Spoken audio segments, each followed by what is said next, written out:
Currency rates are very volatile. When you want to go into a foreign transaction, you will be exposed to the volatility of currency rates. When you want to buy, sell, borrow, and or invest in foreign currencies, then you will be exposed to foreign currency risk or foreign exchange risk. And today I'm going to be talking about the foreign exchange risk. We have three of them: the translation risk, the economic risk, and the transaction risk. In this video, I'll talk about the translation risk and the economic risk.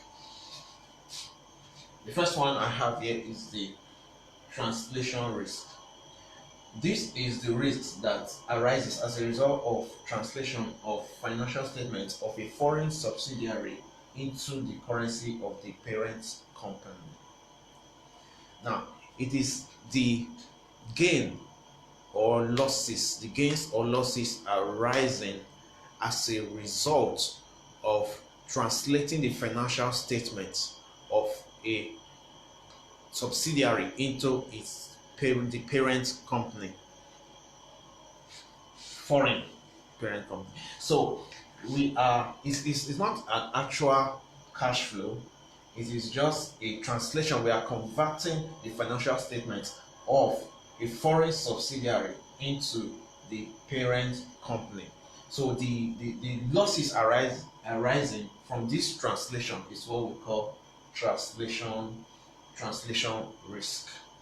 It is also called paper risk or accounting risk. The other one is the economic risk. This refers to the long-term movement in exchange rates caused by changes in the competitiveness of a country. The future cash flows also can be described as the present value of the changes in future cash flow of a country in the market. So let's take, for instance, a lot of countries or some countries can take advantage of this economic risk, like China, for instance. How do they do it?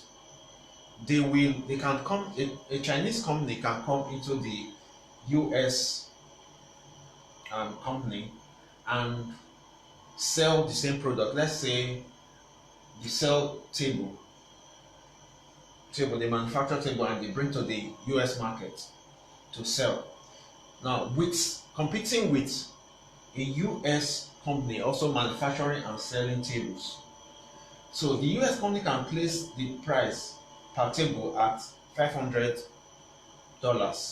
while the Chinese can place theirs at $300. So because the Chinese company might be using cheap labor, but apart from the cheap labor they use, the value of their currency is relatively lower than the US currency. So when they go into the market, since the value of their currencies in which is low, in which they produce these tables, they bring it into the US market, and the Chinese company can even collect the market from the US company because they produce it at in a very cheap currency compared to the US company, and they are bringing it into the market, meaning that they can sell it cheaper than the US company and making gains and even collecting the market from the US company. So, and also in repatriating the amount they get, the $300 into, let's say it's 10 tables, they bring 10 tables to the market, going home with $3,000. When they repatriate this $3,000 into their country, then it's a whole lot. Now this US company produces, let's say, also brings 10 tables, and it sells this is 500, 500 uh, $5,000. Now, this Chinese company can sell more than the US company because a lot of customers, since the qualities are the same, and it's tables and the same of the same quality. The a lot of customers can patronize the Chinese company over the US company. So the Chinese company can can take over the market by so doing. So this is how companies or countries take advantage of this economic risk. This refers to the long term. After some time, there will be definitely changes in exchange rate, in currency rates.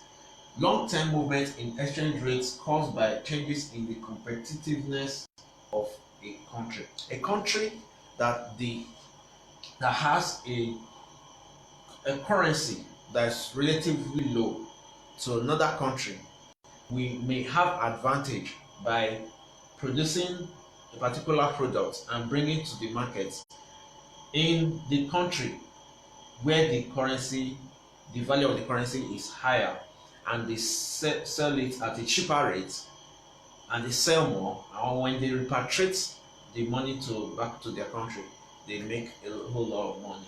So translation risk, this is a paper risk, a risk that arises as a result of translation of financial statement of a foreign subsidiary into the currency of the parent company. Economic risk, this refers to long-term movements, long-term movements in exchange rates caused by changes in the competitiveness of a country. So in my next video, I'm going to be talking about the transaction risk, and we're going to be dwelling more on the transaction risk, and we are going to be talking about hedging using transaction risk. Thank you.